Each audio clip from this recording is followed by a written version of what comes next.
소리로 공부하는 녀석들 소공녀. 자, 오늘은 1-3단원 삼국의 성립과 발전 공부를 시작하는 시간입니다. 자, 고구려, 백제, 신라, 그리고 가야 연맹까지 정리를 할 텐데요. 자, 교과서에는 따로따로 국가들이 섞여서 등장을 하지만 우리는 복습하기 쉽게 고구려 하나, 백제 하나, 그리고 신라와 가야 이렇게 나누어서 정리를 해보도록 하겠습니다. 자, 삼국시대의 정치 부분에서는 각 왕들의 업적을 정리하는 게 가장 중요한 포인트라는 거 알고 계시죠? 그것에 유념하면서 잘 들어주시기 바래요. 자, 오늘 이 시간에는 고구려에 대해서 정리를 해볼 텐데 이 고구려라는 나라가 철기시대 여러 나라 할 때 등장했던 거 기억하시죠? 고구려는 철기를 바탕으로 부여에서 내려온 이주민과 압록강 유역의 토착민이 모여서 만든 국가다. 이게 바로 고구려의 성립에 관련된 내용입니다.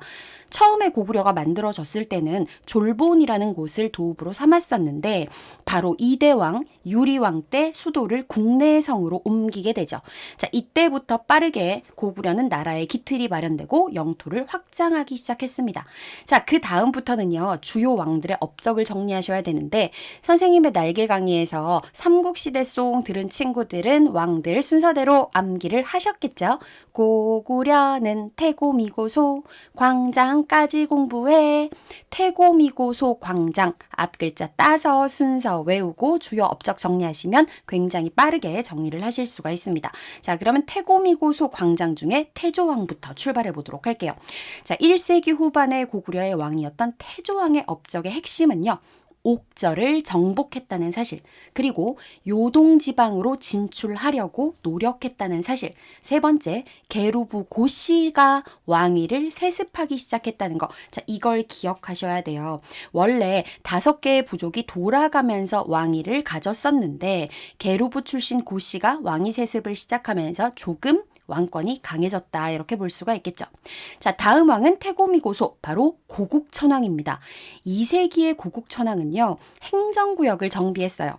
수도를 5부로 나누어서 다스리고 지방도 총 5개, 5부로 나누어서 다스리는, 즉 오부 체제를 정비한 게 고국천왕의 업적이었습니다. 그리고 가난한 백성들을 구제하기 위해서 국가가 곡식을 빌려주는 진대법이라고 하는 빈민 구제 제도도 실시를 했죠.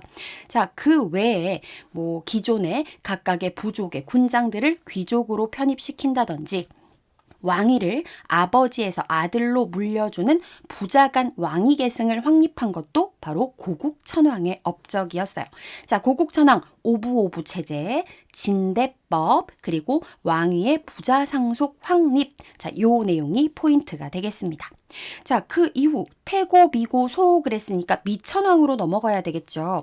이 고구려의 4세기 미천왕 때는요, 업적을 하나만 기억하시면 되는데 바로 낙랑군을 점령했다는 사실이에요. 미천왕이 낙랑군을 점령했다? 낙랑군이 무엇이냐? 고조선이 멸망하고 나서 고조선 땅에 한나라가 다스리는 행정구역들을 만들었다 그랬었지. 그 중에 끝까지 한반도에 남아있었던 행정구역이 바로 낙랑군이었습니다.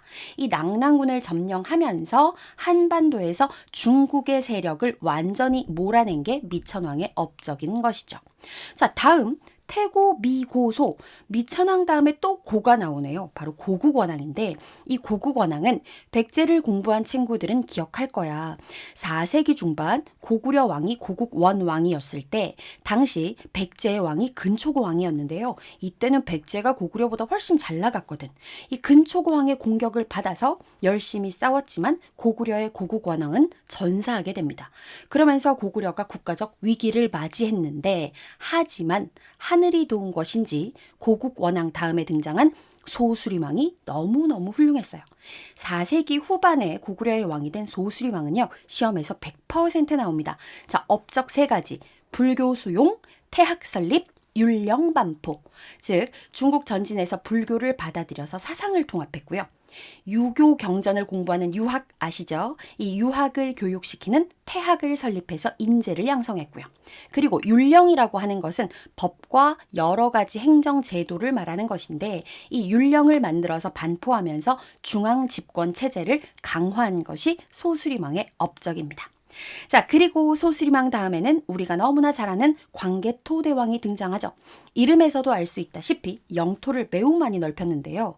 백제를 공격해서 한강의 이북 지역, 한강 북쪽 지역까지 땅을 차지했고요. 그리고 신라에게 도움을 줬어요. 이 시기에 신라의 외가 침입을 하게 되는데 광개토대왕이 직접 군사를 이끌고 내려가서 신라에 침입한 외를 격퇴하는 데 도움을 줬습니다. 그리고 북쪽으로는 만주와 요동 지역 대부분을 차지했죠. 자, 이렇게 영토를 넓힌 광개토대왕은 고구려의 국력을 과시하기 위해서 영락이라고 하는 연호를 사용해서 중국과 우리 고구려는 대등하다라는 자신감을 표현했고요. 본인 스스로를 큰 왕, 태왕이다라고 표현하기도 했었어요. 자, 광개토대왕 다음에도 훌륭한 왕이 등장합니다. 그는 바로 장수왕인데 5세기의 왕이었던 이 장수왕은요. 아버지가 북쪽으로 영토를 많이 넓혔잖아. 그래서 남쪽으로 영토를 넓히는 남진 정책을 추진합니다. 남진 정책을 추진하기 위해서 가장 먼저 장수왕이 했던 건 남쪽에 있는 평양으로 수도를 옮기는 거였어요. 자, 남쪽으로 평양으로 수도를 옮기고 남진 정책을 추진하자 위기의식을 느낀 신라와 백제는 나제 동맹을 체결해서 이에 대응하고자 했으나 고구려의 기세는 무서웠습니다. 결국 고구려는 백제를 공격했고요. 백제의 수도인 한성을 함락시키면서 드디어 장수왕 때 꿈에 그리던 한강 유역 전체를 차지하게 되죠. 자, 그래서 고구려의 전성기 때의 지도, 한강을 차지한 지도는 5세기 상황이고 장수왕 때라는 걸 꼭 기억하셔야 됩니다. 자, 이렇게 고구려는 점점점 발전을 해서요. 5세기 무렵이 되었을 때는 이 동북아시아 지역의 강대국으로 성장을 했고요. 고구려는 당시에 왕이 하늘의 자손이다라는 자부심을 바탕으로 고구려가 세계의 중심이라는 독자적인 천하관을 가지고 있었죠. 자, 선생님이 앞글자 따서 암기하라고 했는데 태고, 미고, 소, 광장 꼭 왕 순서 기억하시고 주요 왕들의 업적도 함께 공부하시기 바랍니다. 그리고 지도 중요하니까 추가로 꼭 공부하시고요. 자, 오늘은 여기까지 고구려에 관해서 정리를 했고 다음 시간에는 백제의 성립부터 백제의 주요 왕들의 업적까지 정리 이어가도록 할게요. 뿅!